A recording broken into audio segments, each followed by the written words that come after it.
What is up, everybody? Welcome back to the channel. Welcome to another video. Thank you very much for tuning in.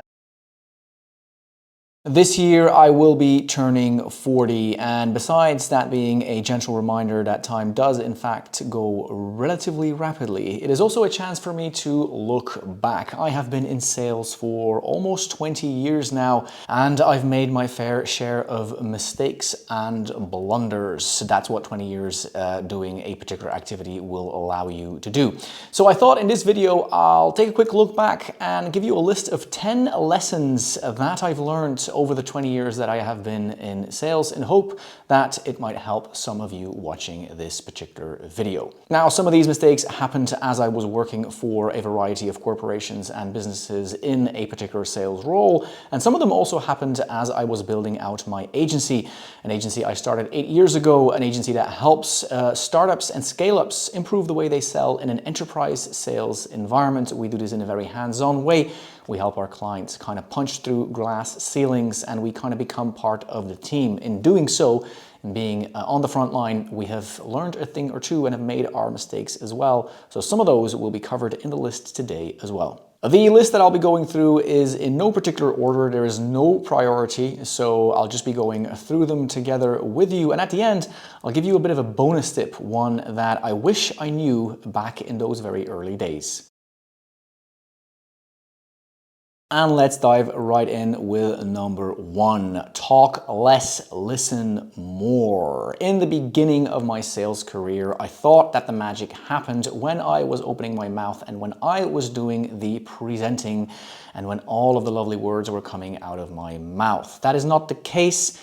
The more you listen, the more you try and really dive deep together with the person in front of you, your prospective client, the more you try and actively figure out what is driving them, what the problem is that they're faced with, and how you can ideally help them, the more magic will happen. The way that you do that is by listening, and listening means that you need to be silent more often than you are speaking.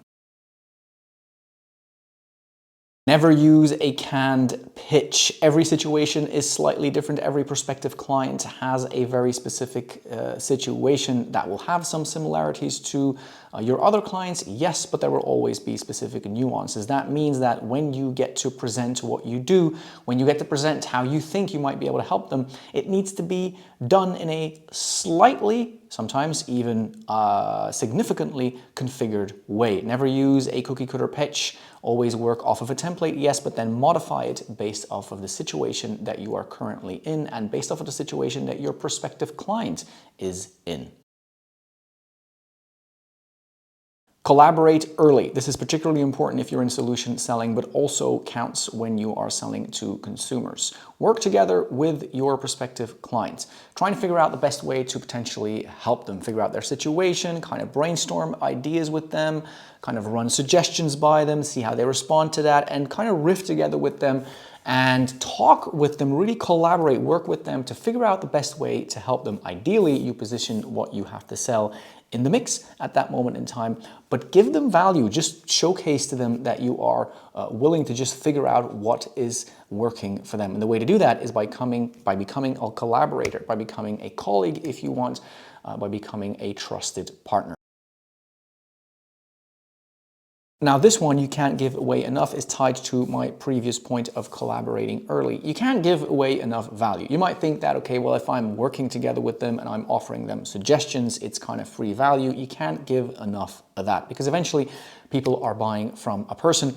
If they buy into you, they will very likely buy into some of the other things that you have to offer as well. The way you get them to buy into you, the way you get them to trust you is by ruthlessly giving away free value. Really deeply, honestly try to help them. Give them suggestions, give them ideas, truly send them on their way. You can never do enough of that because it will eventually always pay itself back.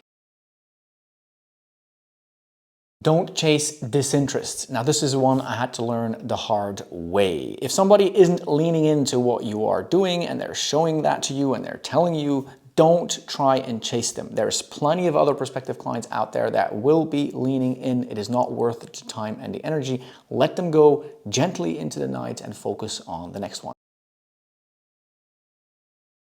On to the next. Be brutally honest about fit. Be very clear on who your ideal client is, and then go out of your way to try and figure out whether or not the prospective client in front of you fits that criteria. If they don't, tell them so and let them go, because you know that you can't really bring the value that you should be bringing, and that there are potentially other options out there for them that are better.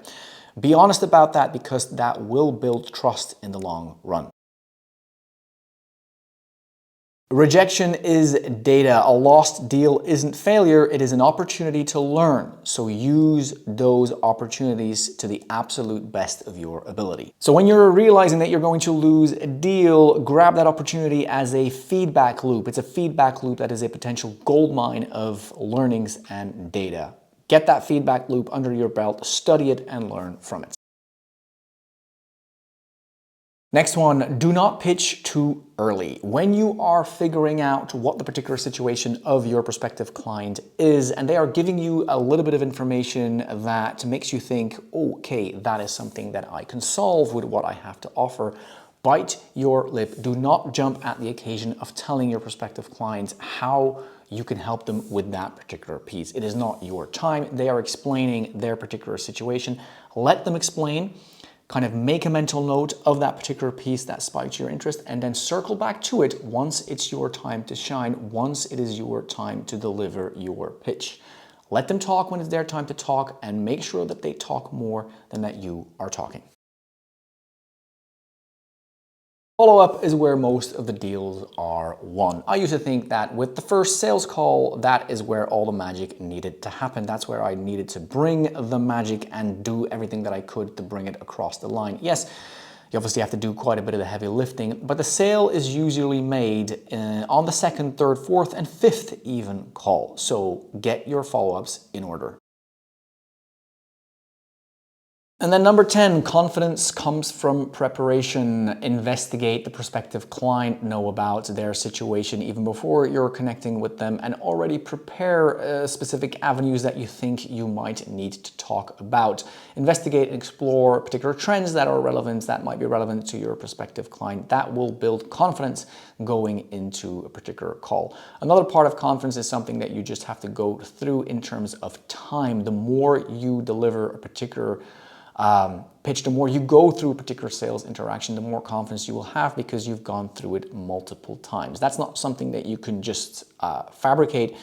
You just have to stick at it for a long enough period of time, and then eventually it will start happening. So there you have it, 10 things that I learned the hard way throughout my 20 years in sales. And now I'm going to give you one final bonus tip, one that I really wish I knew back when I was 20 or 21, and that is the following.